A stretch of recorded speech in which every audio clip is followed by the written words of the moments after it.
Yeah. So captain's run was good. It's never that hard. We've trained pretty solidly during the week. So today was just a little bit of a light run and a stretch.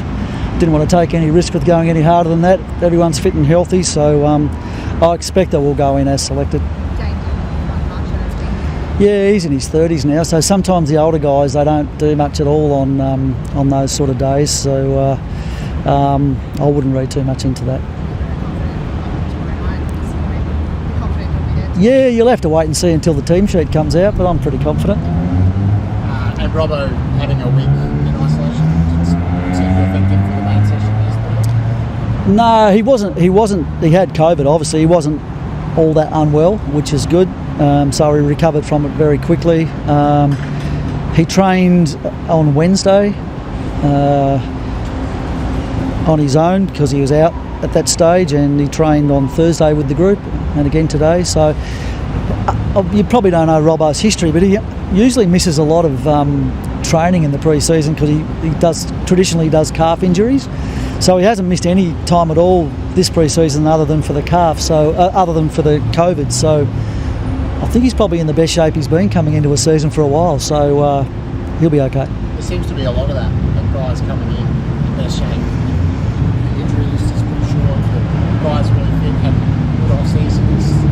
The expectation is very high for a good start to the season. Yeah, well, that expectation we put on ourselves. We put ourselves behind the 8 ball last year, having only won one of our first 4 games. I think everyone wrote us off, which was the mistake, but we want to start better than that this year, and hopefully we can get that start tomorrow night. But our pre-season's been good. Always a tough thing up here is the rain that comes in March, and often we miss training sessions, but we're a little bit fortunate. When all that rain came, we had to go to Melbourne and play, and went down a day early, so we actually didn't really miss any training, and we had a great game against the Dogs, which was played at finals like pace, to be honest. So I feel like we're in good shape in that regard coming into the start of the year. Do you like facing one of the other teams that's been a top 4 sort of contender the past couple of years straight away? Yeah, well, if you want to be the best, you've got to beat the best. So, it's good to start with that sort of game. I feel like every week that you play, it's that sort of game, to be honest. The competition feels so even these days. You never know what's going to happen from one week to the next, but to be playing a really strong opponent in round 1 is, I think, great. Since you guys sort of elevated yourself into that upper echelon 3 years ago, you've got a very strong record against Port. Why do you think you've matched up so well against them the past couple of years? Well, I think, to be honest with you, I think we've mostly played them here, which is a bit of an advantage. We might have had one win over there against them. It's actually really hard to say and identify. We seem to play some of our best footy against Port for some reason or other. I'll probably nearly put it down to that as opposed to anything technical or tactical that we necessarily do against them, because they're a team that challenge you in every way traditionally. They're good at stoppies, they're good at ball movement, they score highly and they defend well. So I haven't thought about that one too much, and I hope we can produce similar tomorrow night. Chris, you must feel that there's a number of players who have huge scope to get even better. How excited are you by Jared Berry? Yeah, Jared's one of a few, as you can say. Cam Rayner's coming back. I don't think Zach Bailey's played his best football yet. Huey McCluggage is still growing as a player. So is Brandon Starshevitz. We've got Noah Answorth back. So they're all at a good age to keep improving. And the good part is that they've clearly managed to do that over the pre-season. You can tell that by the way that they train, their attitude to everything, their willingness to take on a bit more leadership around the place. And Jared's one of those guys. I think he missed 12 weeks last year with injury. He had not a very good pre-season either. He had a shoulder problem, and I think he might have only had one practice match coming into round 1, and by round 2 he'd done his hamstring and didn't play much for about 3 months after that. So I know he feels good about his body, and he's confident, and his practice match form's been really good. So yeah, we look forward to getting more out of him than we did last year, which was mostly because he was injured. With each year that passes, States, and the success that you start with, finals, repeat, etc., the expectation grows and grows and it grows. And Yeah. internally it's different to what happens externally. But this year you've got guys picking you in the grand final, all these different ideas like that. Do you Is that at all in any way wavering to it? How do you keep them around from that perspective? Look, I suppose we know our own story pretty well. And when I say that, we know the good parts of it, and we also know the bits that we have to improve on, and we understand that there's pressure on us because we've been a high-performing team in the last 3 years, and you can only be a high-performing team for so long before you've got to try and win one, otherwise that opportunity disappears. So we openly talk about that.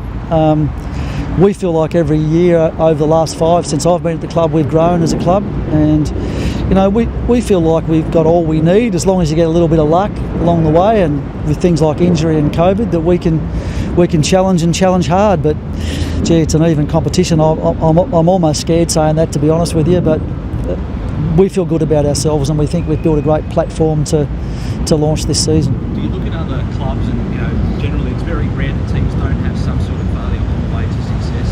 Lions lost the prelim to North in 1990, Cats 2006, they had a couple of clubs get with that as well, and think that everyone has sort of setbacks on the way. Yeah, look, you look at history, you look at Port Adelaide's history when Choco Williams coached them, and they had some disappointments until they finally saluted. Hawthorn were a little bit the same. They won prematurely in 2008, but it took until 2013, and losing a elimination final and losing a prelim final and losing a grand final before they actually got to hold another one up in 2013. So it's a hard competition. They're really hard to win. What you got to do is keep knocking at the door, and that's what we've been able to do for 3 years, and we want to try and give ourselves that chance again. But that chance is 6 months away. We've got to get a lot of things right in between now and then to achieve that, and we're really clear on that. It's the old one game at a time approach. It's the only way you can look at it. So that's the way that we'll go. No, it makes sense. With all those learning experiences, now that we're also with Yep. Steve, Yep. what would you have? If you talk to the players, they've got regrets. There's nothing wrong with regrets. Nothing wrong with them at all, unless you let them, beat you up and get you down, or you go into denial about what happened. We own our story. We know what's going on. So all of those experiences have been great for us, because that's how we look at it. That's the way we choose to look at things, and really, it's the only way to live your life. 12 months is a long. I was just going to say 12 months is a long time ago in terms of the round one build up to last year. But we know you've spoken so much about the first 3 goals of that game last year. The boys really took the foot off the pedal and thought they were going to win that match. Have you seen something different from them this week about their resolve, their determination, heading into making sure it's not the same as last year? Yeah, I was 12 months ago. It got raised this week by them. They were aware of it. As it turned out, Sydney were a really good side. I think our blokes are probably going on their form from the previous year, which wasn't all that good. But Sydney started well and won as many games as we did in the home and away last year. So it probably wasn't as bad a loss as it felt like at the time. But nevertheless, it still was a learning experience for us, and something the players have referred to in regards to our preparation this week. And they're pretty determined to come out and play harder for longer than they did on that night. Darcy, one of the new faces, Darcy Ford. We've got a few Darcys now, so you can't say Darcy. One of those new faces. What do you like about him? And when Eric comes back, is it a thing that you can't have that many?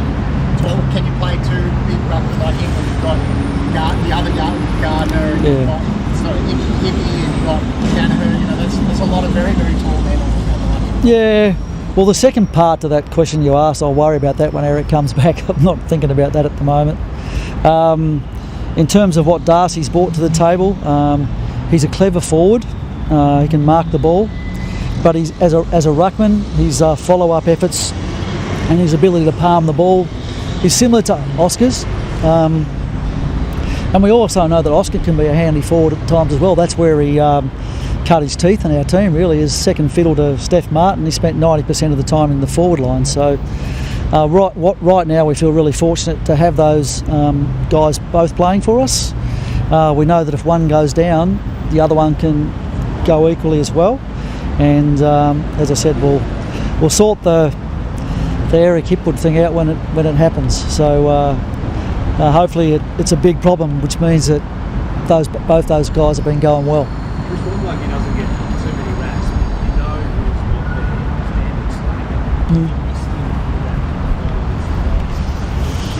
Yeah, well, we missed him in the final against Melbourne too because he was off in the first 5 minutes. But you know what we learned from that is we got to go and find another way to play and deliver the ball to our forwards when we lose tall forwards. So that was a good learning for us from the game. But it is, having said that, it's good to have him back. You know, he's 26, 27 years of age now. He's starting to come into the best form of his career. I've got no doubt that Joe Danaher's presence has helped with that because Joey gets a lot of attention from opposition defenders, and that allows Dan a little bit more freedom. So, but a credit to him, he's a guy that works really hard at his game down McStay, and every little bit of success that comes his way individually he deserves.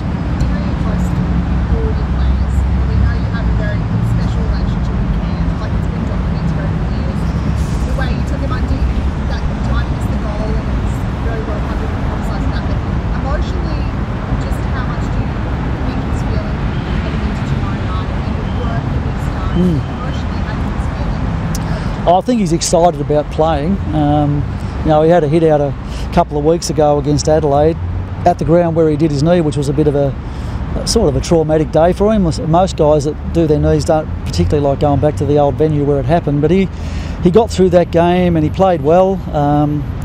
He missed the game against the Dogs because his dad was unwell. Fortunately, his dad's making a good recovery, but it wasn't appropriate for him to play that night. But now that his dad's well, he's jumping out of his skin to play. It's almost given him another outlook on life. He brings so much energy to our team, and at times we miss that.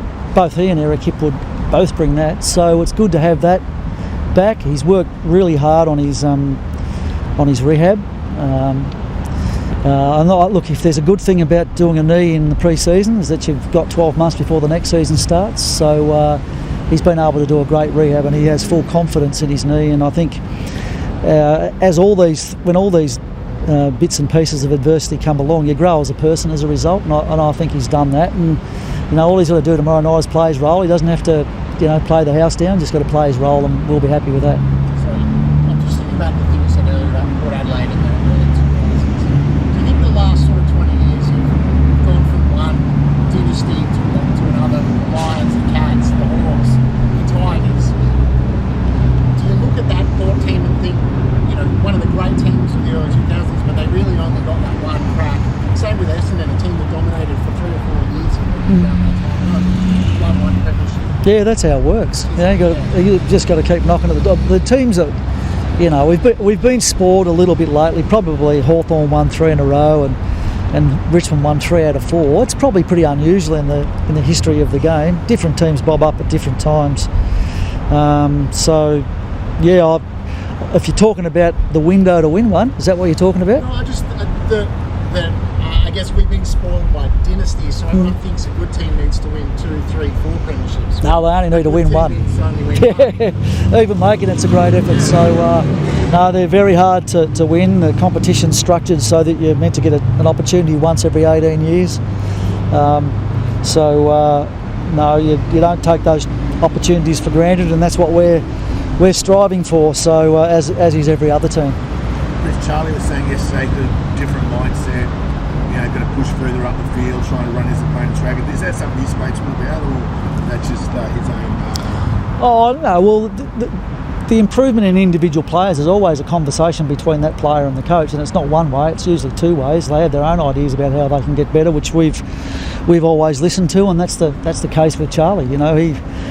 He's always thinking about how he can play a little bit better, and some days it suits us that he's on an opponent that he might have an advantage on close to goal, and then other days it might suit better that he plays up the ground and we play our tools a little bit closer. So that's just him, I think, showing his maturity. I think there was a time when Charlie probably all he thought about was playing as close to the goals as he could, and now he knows that can vary from week to week.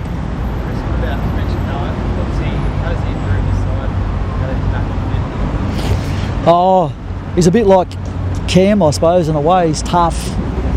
He's as hard as they come. He's difficult to play on. Just ask his teammates from intra-club practice matches.